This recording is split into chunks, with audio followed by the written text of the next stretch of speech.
tu aimerais te lancer dans la musique, le problème c'est que tu es un peu perdu, tu ne sais vraiment pas par où commencer. Peut-être que tu fais déjà de la bonne musique, que tu as essayé de la vendre sur internet, mais tu as fait un flop. Que ce soit sur YouTube, tu fais très peu de vues, ou que ce soit dans la vente de musique sur les plateformes digitales, tu fais très peu de ventes. En gros, à part ta mère et ta grand-mère, personne n'achète ta musique. Je caricature, mais si c'est un peu le cas et que tu te reconnais là-dedans, eh bien rassure-toi, parce que dans cette vidéo, je vais essayer de t'expliquer les étapes essentielles pour te lancer dans la musique. Donc, like la vidéo, abonne-toi à la chaîne si c'est pas déjà fait, et on est parti. Let's go!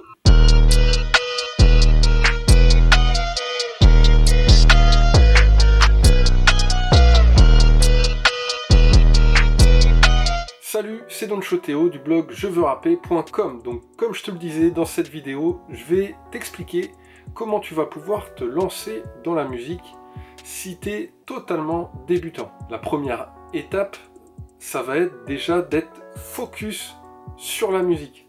La musique, c'est plus un divertissement si tu veux te lancer dans ce domaine. Du coup, quand tu fais de la musique, tu le fais professionnellement. C'est plus un délire que tu fais avec tes potes en buvant 3-4 bières ou en fumant 4-5 joints, si tu vois ce que je veux dire. Il va falloir être focus, que tu sois constant à constamment essayer de progresser, de tester de nouvelles choses et surtout que tu sois réceptif à la critique pour être en constante amélioration. Une fois que tu as atteint un bon niveau musical, tu vas pouvoir commencer à rentrer dans les choses sérieuses. Du coup, il va falloir que tu définisses ton branding, ton image de marque. Comment on fait ça? Eh bien là, en fait, tu vas vraiment rentrer dans le côté pro de la musique. Il va falloir que tu définisses ton style musical, sur quel type de prod tu vas rapper. Il va falloir que tu définisses les thématiques que tu vas aborder, mais aussi que tu te crées une identité visuelle, que ce soit en termes de code couleur, mais aussi par exemple de style vestimentaire, de façon de parler. Ça peut également être la création d'un logo. Je pense notamment au groupe IAM qui a un logo qui est facilement identifiable. C'est également à cette étape-là qu'il va falloir que tu choisisses sur quelle plateforme tu vas te concentrer.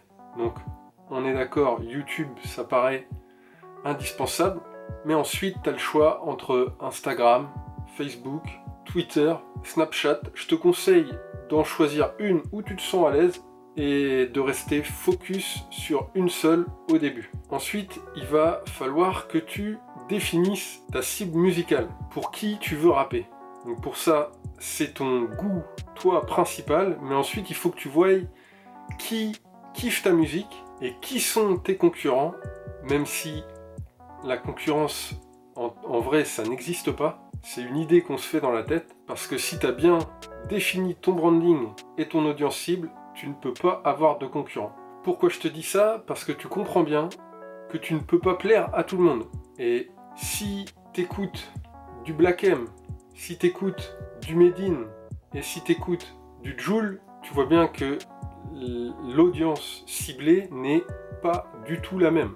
Ils ont chacun une audience cible bien définie et c'est pour ça qu'ils réussissent dans la musique. Une fois que tu as fait tout ça, il va falloir commencer à te faire connaître et donc à avoir une vraie stratégie de contenu. Que ce soit sur ton site, que ce soit sur tes réseaux sociaux ou que ce soit via tes emails. Et ça, j'insiste là-dessus, les emails c'est très important. Beaucoup de gens pensent que les emails c'est has-been, que ça sert à rien. C'est la pire des erreurs. Les emails c'est le top du top pour communiquer sur internet. Pourquoi? Déjà parce que une boîte mail c'est personnel. Une boîte mail logiquement qui est entretenue, le message il n'est pas noyé dans tout un tas de publications. Et les emails c'est intemporel. Pas comme les réseaux sociaux qui sont que des modes. Donc si tu travailles bien à te créer une liste email, tu te crées vraiment une vraie audience. Que tu peux avoir 1 million de fans sur YouTube, déjà ça veut pas dire qu'il y a 1 million de personnes qui te suivent régulièrement derrière, mais en plus tu peux avoir 1 million de fans sur Instagram ou Facebook, Ça veut pas forcément dire qu'il y a 1 million de personnes derrière qui te suivent vraiment, donc ça veut dire qu'il n'y a pas forcément 1 million de personnes qui vont voir ton message, mais en plus, les réseaux sociaux, du jour au lendemain, ils peuvent fermer, que ce soit ta page ou le réseau social qui n'est plus du tout à la mode, et donc tu as tout perdu ton audience et tu peux tout recommencer.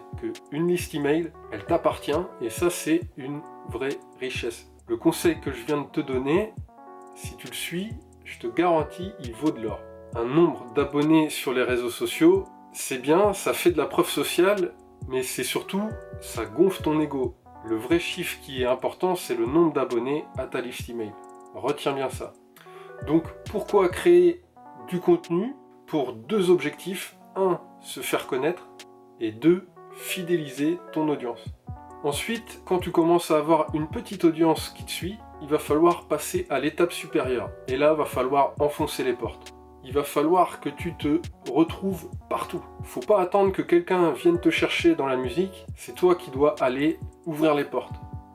Donc dès que tu entends une opportunité de concert, tu y vas. Dès que tu entends une opportunité d'être sur un clip, tu y vas. Dès que tu entends une opportunité de radio, tu y vas. Si t'as pas entendu d'opportunité, bah t'y vas quand même. Cette technique-là, elle est très performante et il y a un rappeur en France qui a utilisé cette stratégie-là et qui aujourd'hui a atteint le succès. Je pense à Fianso. Si tu regardes bien, avant d'être vraiment connu, il s'est incrusté sur des planètes rap et sur des clips de tas de rappeurs. Je te laisse aller checker ça sur internet. La dernière étape, ça va être de créer une équipe. Créer une équipe, ça va te permettre de te développer beaucoup plus vite. Donc une équipe, que ce soit pour le montage de tes vidéos, une équipe pour publier sur ton site ou sur tes réseaux, mais aussi une équipe de rappeurs dans le sens où vous allez pouvoir partager vos audiences. Comme je te l'ai dit, il n'y a pas de concurrent. Ça paraît un peu contre-intuitif, mais je te garantis qu'avec ça, tu vas avancer beaucoup plus vite dans la musique. Si cette vidéo t'a plu, je t'invite à la liker, à la partager et à t'abonner à la chaîne si ce n'est pas déjà fait, tout en activant la cloche de notification pour rater aucune nouvelle vidéo. Si tu veux aller plus loin dans la promotion et le marketing musical, je t'invite à t'inscrire sur l'image qui s'affiche pour recevoir une formation offerte pour maîtriser les bases du marketing musical. Ça s'affiche quelque part ici. Tu cliques, tu t'inscris et je t'envoie ça par mail. Et sinon, eh bien, je te dis à très vite pour une prochaine vidéo. Allez, ciao!